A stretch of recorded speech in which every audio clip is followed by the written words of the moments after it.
Sup, dude? I'm Leon, the Paperback Maniac, coming at you with another vintage horror book review.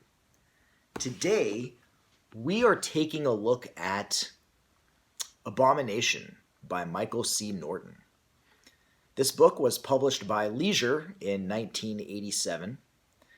This is a novel that is held in very high regard by horror fans who have read it, and for that reason, I have been very curious about this for quite some time now. The question is, does it live up to its reputation? Let's find out.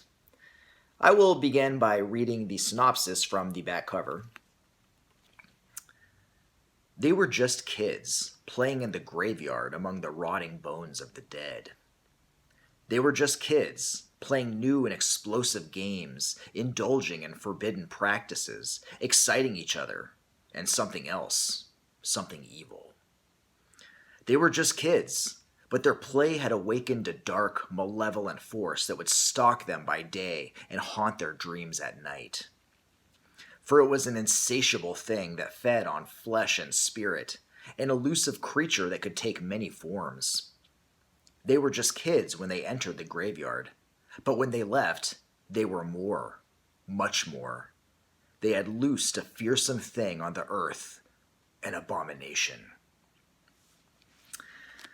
So, that synopsis is quite misleading, I must admit. So what's this novel really about?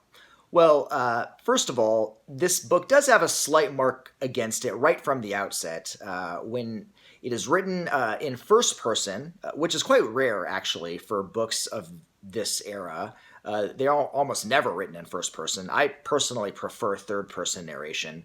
And it also starts with a whole bunch of exposition on the setting and characters. And that's something that I find really annoying, that I've never liked.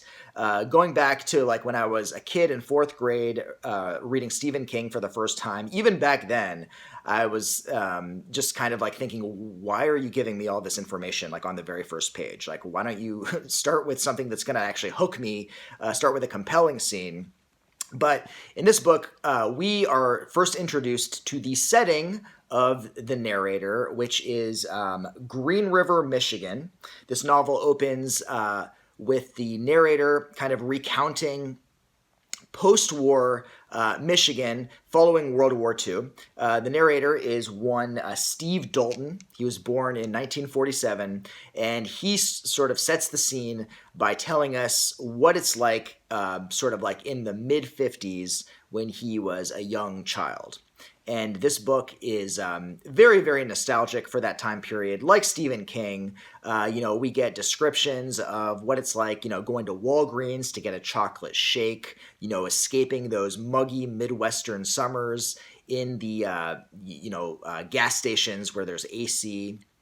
We get a lot of nostalgic sort of reminiscing of the time, what it's like being a little kid in the mid-50s. And I get that. I get it. Nostalgia is strong with us all, right? It's partly why I have this channel, actually.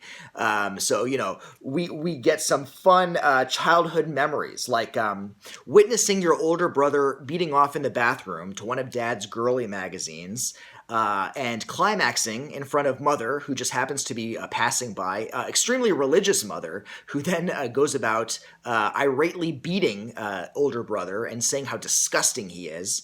We also get memories of, spying on your older brother and his girlfriend necking in the local fountain, the local, what do they call it, soda fountains in the booth, waiting for them to go catch their movie so that they can move in on their French fries and Cokes. We get a lot of stuff like that. So Steve Dalton, the narrator, he has two very close friends, one of whom is an enigmatic, beautiful girl named Catherine St. Charles, nicknamed Cat, whom he quickly falls in love with. She is, his first love, and they are like 10 or 11 at this age. Well, one day, Steve and Kat are making out in the graveyard when Kat's annoying younger brother, Nicholas, comes by and taunts them. And this kind of annoys Steve, who goes on to chase Nicholas and kind of runs him down, throws him on the ground. At which point, Nicholas, the younger brother of this girl, Kat, transmutes into this hideous sort of reptilian slash canine anthropoid creature, an abomination, the eponymous Abomination. And when he transforms, of course, Steve is horrified and kind of backs up, and Nicholas, the brother, gets away.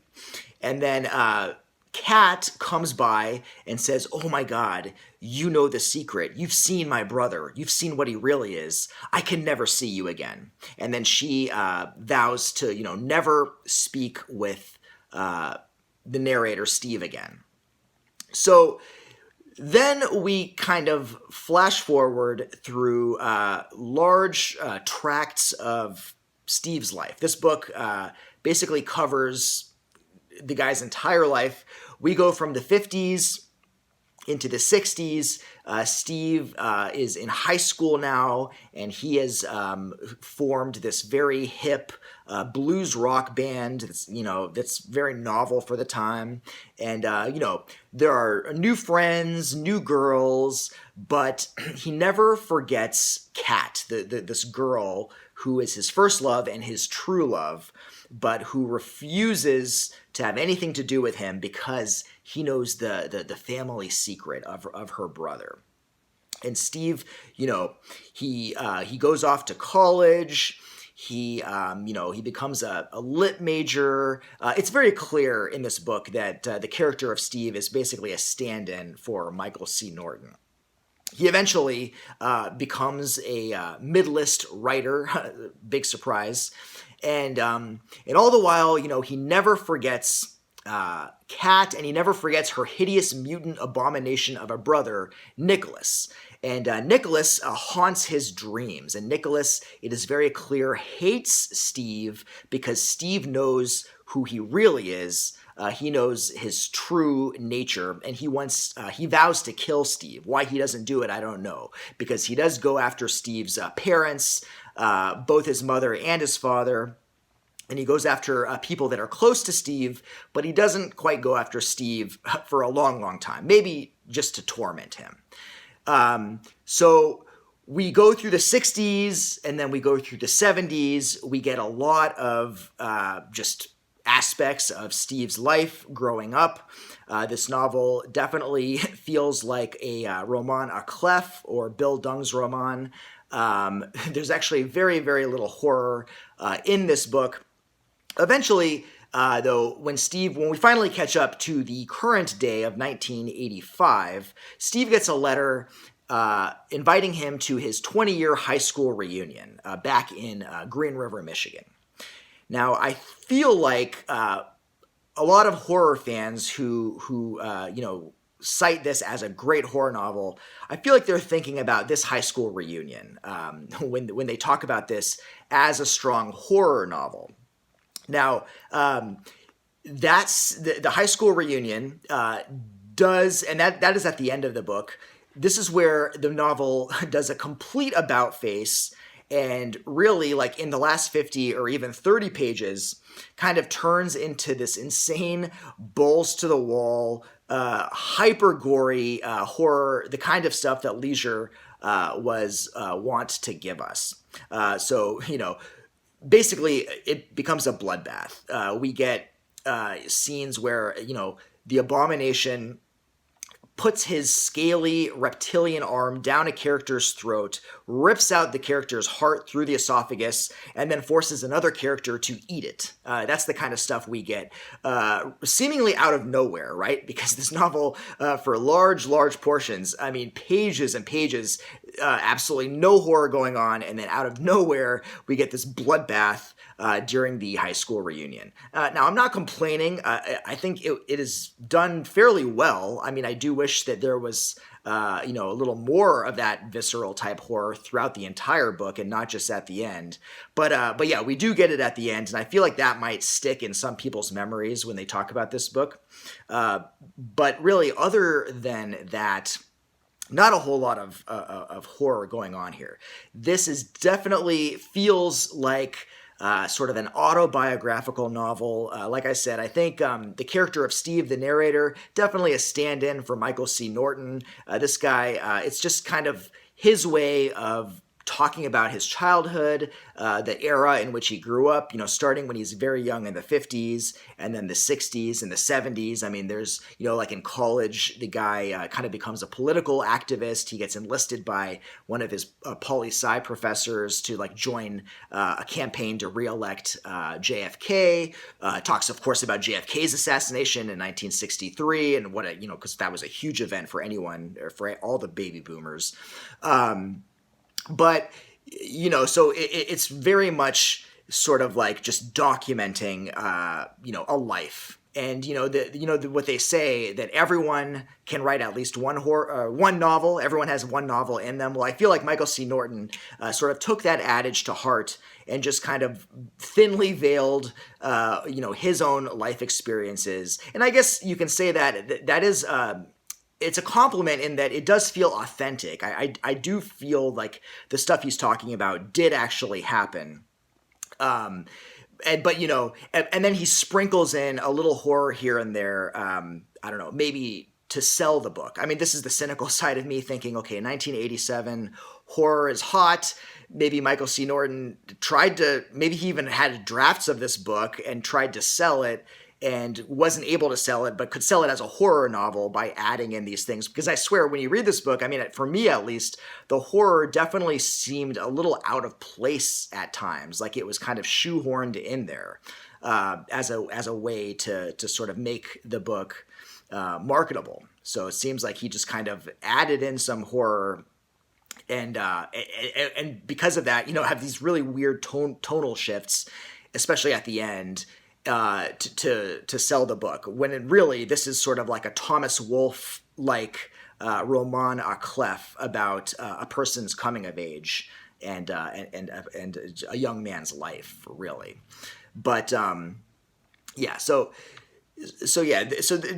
if you do dive into this is not the shortest book. It's 400 pages. It's not going to be sort of nonstop action and horror. There's a lot of, like I said, that Stephen King-esque sort of like nostalgia in the beginning, like for the 50s, and then even the 60s and the 70s. There's a lot of sort of depiction of sort of friendship dynamics and relationship dynamics, and like the idea of unrequited love, of course, comes up a lot. The idea that you have that one that you really want, but you can't have her for whatever reason. And I do suspect that that is also something from this author's own life. I suspect that he may be basing the character of Kat off of a woman that he fell in love with when he was young, and that for whatever reason, maybe it was a jealous sibling, or maybe it was someone else, something challenged that relationship and did not allow it to happen. And he kind of took that seed and sort of changed it and rendered whatever that sort of obstacle was into this unholy monster demon type thing that got in the way. But so the book, it does what it does well. I don't think the horror is handled very deftly. Like I said, I think that it just kind of comes out of nowhere, and it just feels like at certain odd points it's just sprinkled in there, which is a little sort of jarring. I think, it's written fine, although there are some instances where it's just like awfully written, such as a scene where the grown-up Steve is telling his 19-year-old daughter, who's making sexual advances on him, he tells her that he's in fact her father, in a sort of like Back to the Future, but in reverse. And her reaction, this 19-year-old girl's reaction to him saying this, is just utterly ridiculous and hilarious. It's a risible scene. Some of the dialogue is risible and just ridiculous. But, it is a first novel. It's a first novel. This writer did go on to write one other novel for leisure, another horror novel, and then never wrote anything else. So, that old adage of everyone's got at least one novel in them, maybe that's true. Maybe he had everything he had to say in this book, clearly very autobiographical, and then he just really never wrote anything else. At least under this name, he didn't. But yeah, so that's Abomination. If you are interested in this era of horror, be aware it's quite different from the others. That might be another reason people love it, is because it does stand out a little bit in the fact that, yeah, it is first person. It's definitely a little more personal. It feels a little more authentically lived. But if you're looking for the horror, if you're looking for that leisure style, sort of just nonstop crazy horror, this is certainly not The Feeding. This is certainly not, like Sean Hudson here. This is definitely a more sort of languid, deliberately paced, reflective, self-reflective horror. So if you're in the mood for something like that, check it out. Otherwise, you may be disappointed.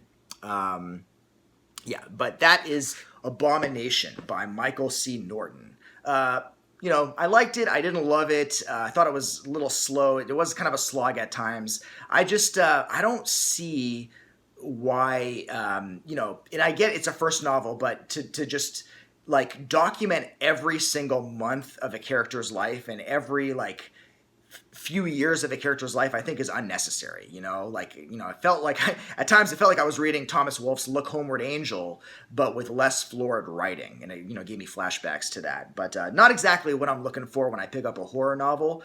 But clearly I'm in the minority there, because if you look at reviews of this thing, people really do seem to love it. So if you are one of those people who has read this book and love it, feel free to drop a line and let me know why, or vice versa. If you didn't like it, let me know why. I'd love to hear your thoughts. But yeah, that is the review, guys. Thank you for watching as always. Hope to be back with another video soon. In the meantime, take it easy. Peace out.